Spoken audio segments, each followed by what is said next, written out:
দীর্ঘ ১৯ বছর পরে বিএনপির ভারপ্রাপ্ত চেয়ারম্যান ছাত্রদলের সাংগঠনিক অভিভাবক জনাব তারেক রহমান ঢাকা বিশ্ববিদ্যালয়ের মাটিতে তিনি পা রাখছেন। বিসমিল্লাহির রহমানির রহিম। আমাদের দলের ভারপ্রাপ্ত চেয়ারম্যান, আমাদের ছাত্রদলের সাংগঠনিক অভিভাবক জনাব তারেক রহমান আর 10 মিনিটের মধ্যে ঢাকা বিশ্ববিদ্যালয়ের মাটিতে তিনি পদার্পণ করবেন। আপনারা জানেন, গত 25শে ডিসেম্বর বাংলাদেশের গণতান্ত্রিক ব্যবস্থাকে শক্তিশালী করা, স্বাধীনতা, সার্বভৌমত্ব এবং গণতান্ত্রিক যাত্রার অঙ্গীকার নিয়ে জনাব তারেক রহমান 17 বছর পর বাংলাদেশে পদার্পণ করেছেন। এবং আপনারা অনেকে জানেন যে বাংলাদেশের চলমান যে বিশৃঙ্খল অবস্থা, সোনামণিকে নিয়ে আমি থাকি চিন্তামুক্ত, কারণ আমি ব্যবহার করি SMC স্মাইল বেবি ডায়াপার। অবস্থা সেটিকে অনেকটা সামাল দেওয়ার জন্য এবং অনেকে বলছেন এই পরিস্থিতি উত্তরণের জন্য জনাব তারেক রহমানের স্বদেশে প্রত্যাবর্তন অত্যন্ত জরুরি ছিল।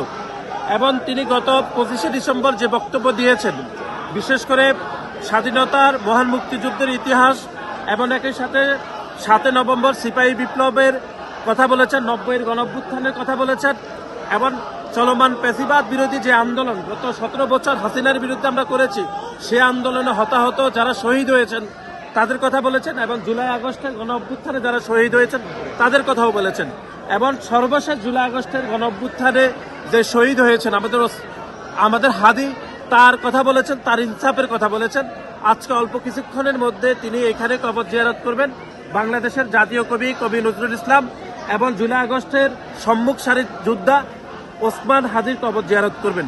এবং দীর্ঘ ১৯ বছর পরে বিএনপির ভারপ্রাপ্ত চেয়ারম্যান, ছাত্রদলের সাংগঠনিক অভিভাবক জনাব তারেক রহমান ঢাকা বিশ্ববিদ্যালয়ের মাটিতে তিনি পা রাখছেন। বাংলাদেশ জাতীয়তাবাদী ছাত্র দলের হাজার হাজার নেতাকর্মী বাংলাদেশ জাতীয়তাবাদী দলের ভারপ্রাপ্ত চেয়ারম্যান জনাব তারেক রহমানকে বাংলাদেশের পতাকা দিয়ে ওনাকে স্বাগত জানাচ্ছেন। ইতিমধ্যে সকল প্রস্তুতি সম্পূর্ণ হয়েছে আর অল্প কিছুক্ষণের মধ্যে উনি ঢাকা বিশ্ববিদ্যালয়ের মাটিতে পা রাখবেন। আপনাদের সকলকে আমরা ধন্যবাদ জানাচ্ছি।